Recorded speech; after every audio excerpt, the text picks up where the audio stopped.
ایک جنگل میں ایک شیر رہا کرتا تھا اور اس کا جس جانور کو دل کرتا پکڑ کر کھا جاتا۔ سارے جانور اس شیر سے بہت ڈرتے تھے اور اس سے چھپ چھپ کر رہتے تھے۔ ایک دن ان کے سردار بھیڑیے نے انہیں ایک جگہ اکٹھا کیا اور ان سے کہا کہ شیر کا جس جانور کو دل کرتا ہے پکڑ کر کھا جاتا ہے، اس طرح ہم سب ڈر ڈر کر جی رہے ہیں۔ ہمیں چاہیے کہ ہم ایک معاہدہ کر لیں کہ ہر روز ایک جانور اپنی باری سے شیر کے پاس جائے گا اور شیر اسے پکڑ کر کھا لے گا۔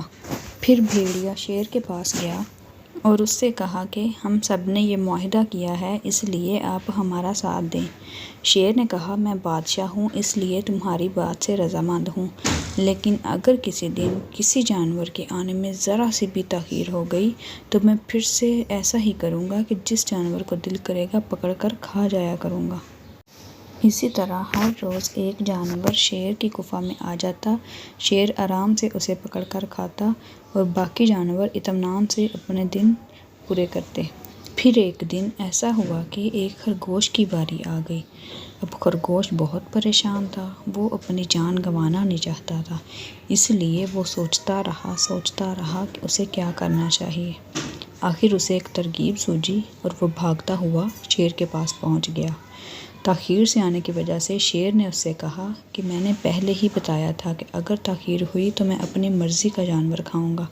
خرگوش نے کہا، جی بادشاہ، میں مانتا ہوں کہ تاخیر ہوئی ہے، لیکن آپ پہلے میری بات سنیں۔ خرگوش نے کہا، آپ کے جیسا ایک اور شیر ہمارے جنگل میں آیا ہے اور وہ کہتا ہے کہ میں تمہارے بادشاہ سے بھی طاقتور ہوں اور میں تو اسے بھی پنجہ مار کے گرا دوں گا، اس لیے اس سے لڑنے میں مجھے تھوڑی دیر ہو گئی۔ آپ میرے ساتھ چلیں اور انہیں بتائیں کہ آپ سب سے طاقتور ہیں۔ شیر نے جب یہ سنا تو اس نے خرگوش سے کہا کہ چلو ہم اس کے پاس چلتے ہیں، میں بھی دیکھتا ہوں کہ وہ کتنا طاقتور ہے اور میرا کیسے سامنا کرتا ہے۔ خرگوش اسے ایک کنویں کے پاس لے گیا اور بولا کہ جناب، وہ اس کنویں میں ہے اور اس نے کہا تھا کہ اپنے بادشاہ کو میرے سامنے لاؤ۔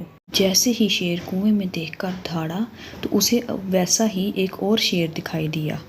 اصل میں یہ اس شیر کا عکس تھا جسے وہ اپنے جیسا شیر سمجھ رہا تھا۔ خرگوش نے کہا، دیکھا بادشاہ سلامت، وہ بھی آپ کو بلا رہا ہے۔ اور شیر نے بنا کچھ سوچے سمجھے کنویں میں چھلانگ لگا دی اور دیکھتے ہی دیکھتے ہاتھ پاؤں مارتا ہوا پانی میں ڈوب گیا۔ اس طرح سے خرگوش کی عقل مندی سے سارے جانوروں کی جان بچ گئی اور وہ بہت خوشی خوشی اپنے جنگل میں رہنے لگے۔